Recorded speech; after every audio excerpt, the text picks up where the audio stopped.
ಇದು Tuesday vlog. ನನ್ನ ಹಸ್ಬೆಂಡ್ಗೆ ನಿನ್ನೆ ನಿದ್ದೆ ಆಗಿಲ್ವಂತೆ. ಸೊ ನನ್ನ ಎಬ್ಸಕ್ಕೆ ಹೋಗ್ಬೇಡ, ನಾನು ನಿದ್ದೆ ಮಾಡಬೇಕು ಅಂತ ಹೇಳಿದರು. ಹಾಗಾಗಿ ಅವ್ರು ಲೇಟಾಗಿ ಎದ್ದೇಳ್ತಾರೆ. ಸೊ ನನಗೆ ಒಬ್ಳಿಗೆ ಟಿಫನ್ ಮಾಡ್ಕೊಳ್ಳೋಕೆ ಬೇಜಾರು. ಸೊ ಡೈರೆಕ್ಟಾಗಿ ಅಡುಗೆ ಮಾಡಿಬಿಡೋಣ ಅಂದ್ಕೊಂಡಿದ್ದೀನಿ ಇವತ್ತು.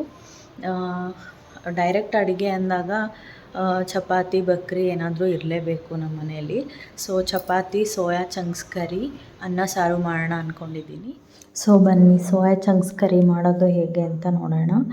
ಫಸ್ಟಿಗೆ ನಾನು ಸೋಯಾ ಚಂಕ್ಸ್ನ ಒಂದು 15 ನಿಮಿಷ ಬಿಸಿನೀರಲ್ಲಿ ನೆನೆಸಿ ಎತ್ತಿಟ್ಕೊಂಡಿದ್ದೆ. ಅದಕ್ಕೆ coriander powder, garam masala, chilli powder, ಸ್ವಲ್ಪ ಉಪ್ಪು ಮತ್ತು ಮೊಸರು ಹಾಕ್ಕೊಂಡು ಮಿಕ್ಸ್ ಮಾಡ್ಕೊಂಡಿದ್ದನ್ನು ಮ್ಯಾರಿನೇಟ್ ಮಾಡ್ಕೊಂಡು ಎತ್ತಿಟ್ಕೊಂಡಿದ್ದೀನಿ. ಇವಾಗ ಫಸ್ಟ್ ಸಾರಿಗೆ ಒಗ್ಗರಣೆ ಹಾಕಿ ಸಾರು ಮಾಡ್ಕೊಂಬಿಟ್ರೆ ಅದು ಮರಳಷ್ಟರಲ್ಲಿ ಕರಿನೂ ರೆಡಿ ಆಗುತ್ತೆ ಅಂತ ಫಸ್ಟ್ ಸಾರು ಮಾಡ್ಕೊತಿದ್ದೀನಿ. ಸೊ ಸ್ವಲ್ಪ ಎಣ್ಣೆ ಹಾಕ್ಕೊಂಡು ಸಾಸಿವೆ, ಜೀರಿಗೆ, ಇಂಗು, ಕರಿಬೇವು, ಅರಿಶಿನದ ಪುಡಿ, ಆಮೇಲೆ ಬೇಯಿಸಿಟ್ಕೊಂಡಿರೋ ಬೇಳೆ ಮತ್ತು ಟೊಮೆಟೊನ ಹಾಕ್ಕೊಂಡು ನಮಗೆ ಸಾರು ಎಷ್ಟು ನೀರಾಗಿ ಬೇಕೋ ಅಷ್ಟು ನೀರನ್ನು ಸೇರಿಸ್ಕೊಂಡು ರುಚಿಗೆ ತಕ್ಕಷ್ಟು ಉಪ್ಪು, ಸಾರಿನ ಪುಡಿ, ಆಮೇಲೆ ಸ್ವಲ್ಪ ಖಾರದ ಪುಡಿ ಹಾಕ್ಕೊಂಡು ಅದಕ್ಕೆ ಬೆಲ್ಲ ಸೇರಿಸ್ಕೊತಾ ಇದ್ದೀನಿ. ಇದನ್ನು ಮಾತ್ರ ಮಿಸ್ ಮಾಡಲ್ಲ ನಾನು. ಇದನ್ನು ಚೆನ್ನಾಗಿ ಮಿಕ್ಸ್ ಮಾಡಿ ಇವಾಗ ಮರಳೋದಕ್ಕೆ ಬಿಟ್ಬಿಡ್ತೀನಿ. ಇವಾಗ ಸೋಯಾ ಚಂಕ್ಸ್ ಕರಿ ಮಾಡೋಣ. ಒಂದು ಕಡಾಯಿಗೆ ಎಣ್ಣೆ ಹಾಕ್ಕೊಂಡು ಸ್ವಲ್ಪ ಚಕ್ಕೆ, ಕರಿಬೇವು, ಒಣಮೆಣ್ಸಿನ್ಕಾಯಿ 2 ತೊಗೊಂಡಿದ್ದೀನಿ. ಅದಾದಮೇಲೆ 2 ಈರುಳ್ಳಿ, 2 ಟೊಮೆಟೊ ಸ್ಲೈಸ್ ಮಾಡಿ ಇಟ್ಕೊಂಡಿರೋದನ್ನು ಹಾಕ್ಕೋತಾ ಇದ್ದೀನಿ.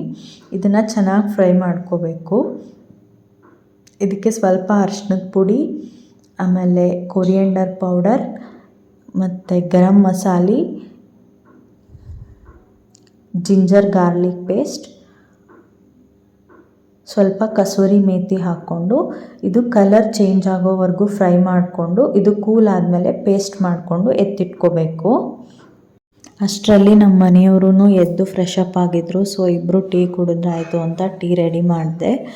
ನಾನು ಟೀ ಕುಡಿಯೋ ಅಷ್ಟರಲ್ಲಿ ಟೊಮೆಟೊ ಈರುಳ್ಳಿನೂ ಚೆನ್ನಾಗಿ ಫ್ರೈ ಆಗಿರುತ್ತೆ ಅಂತ ಅದನ್ನು ಹಾಗೆ ಬಿಟ್ಟು ಬಂದಿದ್ದೆ. ಸೊ ನೋಡಿ ಎಷ್ಟು ನೀಟಾಗಿ ಫ್ರೈ ಆಗಿದೆ ಟೊಮೆಟೊ ಈರುಳ್ಳಿನೂ.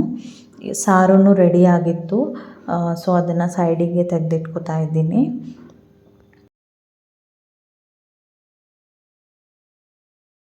ಇವಾಗ ಇದನ್ನು ಒಂದು ಜಾರಿಗೆ ಹಾಕ್ಕೊಂಡು ಅದು ಕೂಲ್ ಆಗೋವರೆಗೂ ಬಿಡ್ತೀನಿ. ನಂತರ ಅದನ್ನು ಪೇಸ್ಟ್ ಮಾಡ್ಕೊತೀನಿ. ಇವಾಗ ಅದೇ ಕಡಾಯಿಗೆ ಇನ್ನೂ ಸ್ವಲ್ಪ ಎಣ್ಣೆ ಹಾಕ್ಕೊಂಡು ಸ್ವಲ್ಪ ಜೀರಿಗೆ, ಅರಿಶಿನದ ಪುಡಿ, ಆಮೇಲೆ ಜಿಂಜರ್ ಗಾರ್ಲಿಕ್ ಪೇಸ್ಟ್ ಹಾಕ್ಕೊಂಡು ಚೆನ್ನಾಗಿ ಮಿಕ್ಸ್ ಮಾಡ್ಕೋಬೇಕು. ಇದು ಸ್ವಲ್ಪ ಹಸಿ ವಾಸನೆ ಹೋದ್ಮೇಲೆ ಇದಕ್ಕೆ ಮುಂಚೆನೇ ಮ್ಯಾರಿನೇಟ್ ಮಾಡ್ಕೊಂಡಿದ್ವಲ್ಲ ಆ ಸೋಯಾ ಚಂಕ್ಸ್ನ ಆ್ಯಡ್ ಮಾಡ್ಕೋತಾ ಇದ್ದೀನಿ. ಆ್ಯಡ್ ಮಾಡಿ ಚೆನ್ನಾಗಿ ಎಲ್ಲನೂ ಮಿಕ್ಸ್ ಮಾಡ್ಕೋಬೇಕು.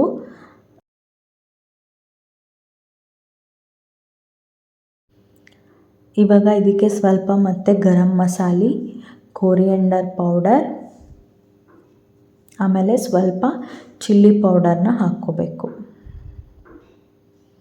ಹಾಕ್ಕೊಂಡು ಇದನ್ನು ಚೆನ್ನಾಗಿ ಮಿಕ್ಸ್ ಮಾಡಿ ಸ್ವಲ್ಪ ಬೇಯಿಸ್ಕೋಬೇಕು. ಇವಾಗ ಮುಂಚೆನೇ ಫ್ರೈ ಮಾಡಿ ಇಟ್ಕೊಂಡಿದ್ವಲ್ಲ ಟೊಮೆಟೊ ಈರುಳ್ಳಿನ ಅದನ್ನು ಪೇಸ್ಟ್ ಮಾಡ್ಕೊಂಡಿದ್ದೀನಿ.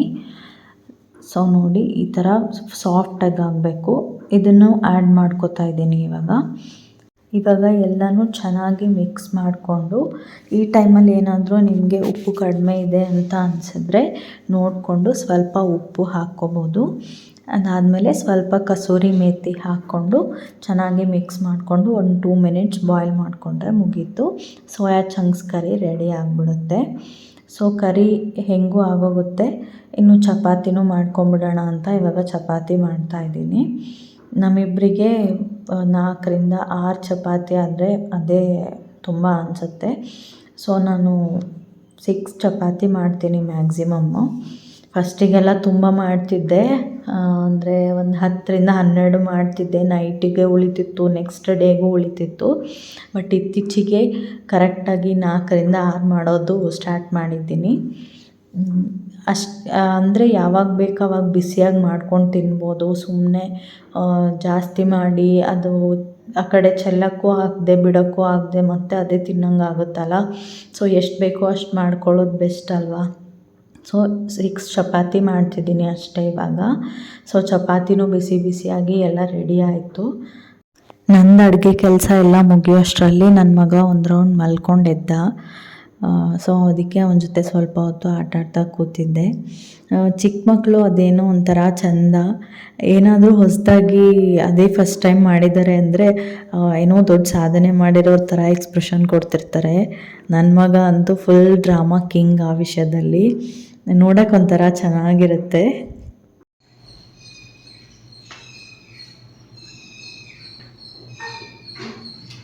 ಚೆನ್ನಾಗಿದೆ, ಥ್ಯಾಂಕ್ ಯು. ಟಿಫನ್ನು ಮಾಡಿರಲಿಲ್ವಲ್ಲ, ಇಬ್ಬರಿಗೂ ಫುಲ್ ಹಸಿವಾಗ್ಬಿಟ್ಟಿತ್ತು. ಚೆನ್ನಾಗಿ ಊಟ ಮಾಡಿದ್ವಿ. ಕರಿ ಮಾತ್ರ ಸಖತ್ತಾಗಿತ್ತು. ನೀವು ಟ್ರೈ ಮಾಡಿ. ಸೊ ವಾಷಿಂಗ್ ಮಿಷನ್ನು ಆನ್ ಮಾಡಿಬಿಟ್ಟು ಬಂದೆ. ಇವಾಗ ಪಾತ್ರೆ ತೊಳಿತಾ ಇದ್ದೀನಿ. ಬೇಗ ಎಲ್ಲ ಕೆಲಸ ಮುಗಿಸ್ಕೊಂಡ್ರೆ ಸ್ವಲ್ಪ ಹೊತ್ತು ರೆಸ್ಟ್ ಮಾಡ್ಬೋದು ಅನ್ನೋ ಇಂಟೆನ್ಷನಿಂದ ಎಲ್ಲ ಕೆಲಸನೂ ಬೇಗ ಮುಗಿಸ್ತೀನಿ. ಬಟ್ ಎಲ್ಲ ಕೆಲಸ ಮುಗೀತು, ಇನ್ನೇನು ಒಂದು ಸ್ವಲ್ಪ ಹೊತ್ತು ರೆಸ್ಟ್ ಮಾಡ್ಬೋದು ಅನ್ನೋಷ್ಟರಲ್ಲಿ ಮತ್ತಿನ್ನೂ ಏನೋ ಒಂದು ಕೆಲಸ ಇರುತ್ತೆ. ಹೆಣ್ಮಕ್ಳಿಗೆ ಇದು ಮುಗಿದೇ ಇರೋದು. ಸೊ ನಾನು ಊಟ ಆದಮೇಲೆ ಕಿಚನೆಲ್ಲ ಕ್ಲೀನ್ ಮಾಡ್ಕೊಂಬಿಟ್ಟೆ. ನನ್ನ ಮಗ ಮಲ್ಕೊಂಡಿದ್ದು ಫುಲ್ ಎನರ್ಜಿ ಬೂಸ್ಟ್ ಆಗಿದ್ನಲ್ಲ, ಆಚೆ ಕರ್ಕೊಂಡೋಗು ಅಂತ ಹಿಂಸೆ ಮಾಡ್ತಿದ್ದ ಅವ್ರ ಅಪ್ಪನಿಗೆ. ನೋಡಿ ಎಷ್ಟು ಅಳ್ತಿದ್ದಾನೆ ಹೊರಗಡೆ ಕರ್ಕೊಂಡು ಹೋಗು ಅಂತ.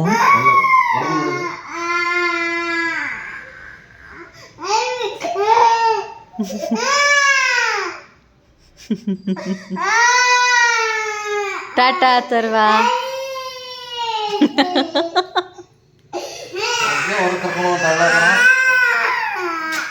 ಬಾಯ್ ಬಾಯ್ ಬಾಯ್.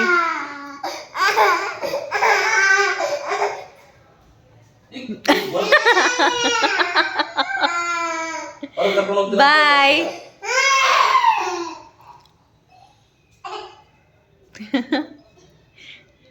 Drama king.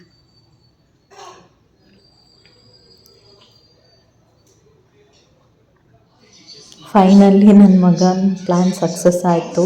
ತುಂಬ ಹಿಂಸೆ ಕೊಟ್ಟು ಅವ್ರ ಅಪ್ಪನ ಜೊತೆ ಆಚೆ ಹೋಗ್ತಾ ಇದ್ದಾನೆ.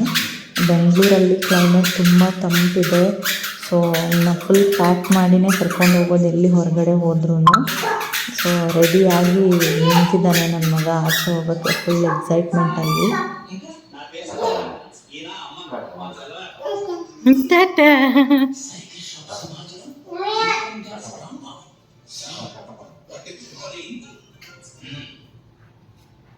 ಬಾಯ್.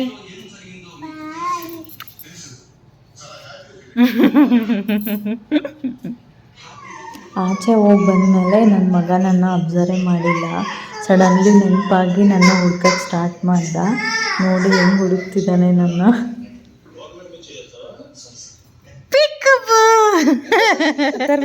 ಬಿಸ್ಲಾಗ ಯಾಕೆ ಕೂತಿ ಹಂಗ? ಬಾ.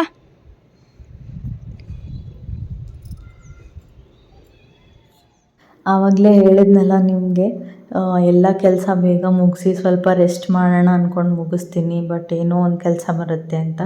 ಸೊ ನಾನು ಪಾತ್ರೆ ತೊಳೆದು ಅಡುಗೆ ಮನೆ ಕ್ಲೀನ್ ಮಾಡೋಷ್ಟರಲ್ಲಿ ವಾಷಿಂಗ್ ಮಿಷನ್ನಲ್ಲಿ ಬಟ್ಟೆ ಎಲ್ಲ ವಾಶ್ ಆಗಿತ್ತು. ಸೊ ಆಪ್ಷನ್ ಇಲ್ಲದೆ ಬಟ್ಟೆ ಒಣಗಾಕೋಕ್ಕೆ ಟೆರೆಸಿಗೆ ಬಂದಿದ್ದೀನಿ.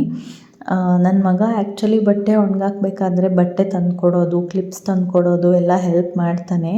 ಹೇಳಿದ್ನಲ್ಲ ಕ್ಯಾಮ್ರಾ ಆನ್ ಇದೆ. So he started his drama. ನಾನು ರೆಕಾರ್ಡ್ ಮಾಡೋಣ ಅಂತ ಮೊಬೈಲ್ನ ಅಲ್ಲಿಟ್ಟು ಬಟ್ಟೆ ಒಣಗಾಕ್ತಿದ್ನ. ನನ್ನ ಮಗ ಅಷ್ಟೊತ್ತು ಅಬ್ಸರ್ವ್ ಮಾಡಿದ್ದಿಲ್ಲ ಅನಿಸುತ್ತೆ. ಸಡನ್ಲಿ ಅವನಿಗೆ ಮೊಬೈಲ್ ಕಣ್ಣಿಗೆ ಬಿದ್ದಿದೆ. ಮೊಬೈಲ್ ನೋಡಿದ ತಕ್ಷಣ ಅವನು ಮೊಬೈಲ್ ಹತ್ರ ಹೋಗಿದ್ದಾನೆ. ಬಟ್ಟೆ ಎಲ್ಲ ಒಣಗಾಕಿ ಆದಮೇಲೆ ಕೆಳಗಡೆ ಬಂದು ನನ್ನ ಮಗನ ಸ್ವಲ್ಪ ಹೊತ್ತು ಮಲಗಿಸ್ದೆ. ಅವ್ನು ಮಲ್ಕೊಂಡಾದಮೇಲೆ ಮತ್ತೆ ನನ್ನ ಕೆಲಸ ಸ್ಟಾರ್ಟು. ಒಣಗಿರೋ ಬಟ್ಟೆನೆಲ್ಲ ಮಡಚಿ ತೆಗೆದಿಡ್ತಿದ್ದೆ. ದಿನದಲ್ಲಿ ನಾವು ಎಷ್ಟು ಕೆಲಸ ಮಾಡ್ತೀವಿ ಅಂತ ನಮಗೆ ಗೊತ್ತಿರಲ್ಲ. ಬಟ್ ಇನ್ ಕೇಸ್ ಏನಾದರೂ ಅವತ್ತಿನ ಕೆಲಸ ಅವತ್ತು ಮುಗಿಸ್ದೆ ಬಿಟ್ವಿ ಅಂದರೆ ನೆಕ್ಸ್ಟ್ ಡೇಗೆ ಮೂಡೇ ಇರಲ್ಲ ಕೆಲಸ ಮಾಡೋಕ್ಕೆ. ನಿಮಗೆಲ್ಲ ಹೇಗೆ ಅಂತ ಗೊತ್ತಿಲ್ಲ, ಬಟ್ ನನಗೆ ಮಾತ್ರ ಅವತ್ತಿನ ಕೆಲಸ ಅವತ್ತೇ ಮುಗಿಸ್ಬೇಕು. ಇಲ್ಲ ಅಂದರೆ ಅದು ಕೆಲಸ ಪೆಂಡಿಂಗ್ ತುಂಬ ಉಳ್ಕೊಂಬಿಡುತ್ತಲ್ಲ. ಎಕ್ಸಾಂಪಲ್ ಬಟ್ಟೆ ಮಡಚಿಡೋದೇ ಅಂದ್ಕೊಳ್ಳಿ, ಒಂದು ದಿವ್ಸದ ಬಟ್ಟೆ ಮಡಚಿಡೋದು ಸ್ವಲ್ಪ ಇರುತ್ತೆ, 2 ದಿವಸ ಅಂದರೆ ಎಷ್ಟಾಗುತ್ತೆ, ಡಬಲ್ ಆಗಿರುತ್ತೆ. ಮತ್ತು ಅವತ್ತು ಪೇಷನ್ಸೇ ಬರೋಲ್ಲ ಮಡಚಿಡೋಕ್ಕೆ. ಸೊ ಯಾವತ್ತಿನ ಕೆಲಸ ಅವತ್ತೇ ಮಾಡಿದರೆ ಚೆನ್ನಾಗಿರುತ್ತೆ. ಆಮೇಲೆ ಮನೆ ಕ್ಲೀನಾಗಿದ್ದರೆ ಮೈಂಡ್ ಪೀಸ್ಫುಲ್ಲಾಗಿರುತ್ತೆ. ನನಗೆ ಮಾತ್ರ ಇದು ತುಂಬ ಹುಚ್ಚು ಅಂತಲೇ ಹೇಳ್ಬೋದು. ಮನೆ ಕ್ಲೀನಾಗಿರಬೇಕು ನನಗೆ. ಸೊ ಬಟ್ಟೆ ಎಲ್ಲ ಮಡಚಿಡೋದು ಮುಗೀತು. ನಾನು ಗಿಡಗಳಿಗೆಲ್ಲ ಬೆಳಗ್ಗೆನೇ ನೀರು ಹಾಕಿರ್ತೀನಿ. ಬಟ್ ಈವ್ನಿಂಗ್ ಟೈಮಲ್ಲಿ ಈ ಥರ ಸ್ಪ್ರೇ ಮಾಡೋದು ಏನಕ್ಕೆ ಅಂದರೆ, ಸ್ಪ್ರೇ ಮಾಡಿ ಆದಮೇಲೆ ಅದೊಂಥರ ಫ್ರೆಶ್ ಲುಕ್ ಇರುತ್ತೆ ನೋಡಿ ಗಿಡಗಳಲ್ಲಿ ಫುಲ್ ಗ್ರೀನಾಗಿ. ಅದನ್ನು ನೋಡೋಕ್ಕೆ ತುಂಬ ಖುಷಿ ನನಗೆ, ಅದಕ್ಕೆ ಸ್ಪ್ರೇ ಮಾಡ್ತೀನಿ. ಗಿಡಗಳಿಗೆಲ್ಲ ಸ್ಪ್ರೇ ಮಾಡಾದಮೇಲೆ ಮನೆ ಕಸ ಬಳಿದು ಫ್ರೆಶಪ್ ಆಗಿ ದೇವ್ರ ದೀಪನೂ ಹಚ್ಚಾಯಿತು. ಅಷ್ಟರಲ್ಲಿ ನನ್ನ ಹಸ್ಬೆಂಡ್ನೂ ಎದ್ದಿದ್ದರು. ಅವರಿಗೆ ನನಗೆ ಟೀ ಮಾಡ್ಕೊಂಡಿದ್ದೀನಿ. ಮಾರ್ನಿಂಗ್ ಈವ್ನಿಂಗ್ ಮಾತ್ರ ಕಂಪಲ್ಸರಿ ಟೀ ಬೇಕೇ ಬೇಕು ನನಗೆ. ಸೊ ಟೀ ಕುಡ್ದಾದ್ಮೇಲೆ ತೊಳೆದಿರೋ ಪಾತ್ರೆನೆಲ್ಲ ತೆಗೆದಿಟ್ಟಿದ್ದೀನಿ. ಅದಾದಮೇಲೆ ಸ್ವಲ್ಪ ಹೊತ್ತಿಗೆ ಇಬ್ಬರಿಗೂ ಹಸಿವಾಯ್ತು, ಬೇಗ ಊಟ ಮಾಡಿದ್ವಲ್ಲ, ಊಟನೂ ಮುಗಿಸಿದ್ವಿ. ಊಟ ಆದಮೇಲೆ ಮತ್ತೆ ಆ್ಯಸ್ ಯೂಶ್ವಲ್ ಪಾತ್ರೆ ಇರುತ್ತಲ್ಲ ಎಲ್ಲ ತೊಳೆದು ಕಿಚನ್ ಕ್ಲೀನ್ ಮಾಡ್ಕೊಂಬಿಡ್ತೀನಿ. ಹೇಳಿದ್ನಲ್ಲ, ನೈಟ್ ಕಿಚನ್ ಕ್ಲೀನ್ ಮಾಡಿ ಮಲ್ಕೊಂಡ್ರೇ ನನಗೆ ನಿದ್ದೆ ಬರೋದು, ಇಲ್ಲಾಂದರೆ ನಿದ್ದೆನೇ ಬರಲ್ಲ. ಸೊ ಕಿಚನ್ನು ಕ್ಲೀನ್ ಆಗೋಯಿತು. ಎಲ್ಲ ಕೆಲಸ ಮುಗೀತು ಅನ್ನೋ ವರ್ಡಲ್ಲಿ ಸಿಗೋ ರಿಲೀಫ್ ಬೇರೆ ಯಾವುದ್ರಲ್ಲೂ ಸಿಗಲ್ಲ ನನಗೆ. ನಿಮಗೂ ಹೀಗೇನಾ? ಕಮೆಂಟಲ್ಲಿ ಹೇಳಿ. ನೆಕ್ಸ್ಟ್ ವ್ಲಾಗಲ್ಲಿ ಸಿಗ್ತೀನಿ. ಅಲ್ಲಿವರೆಗೂ ಬಾಯ್ ಬಾಯ್.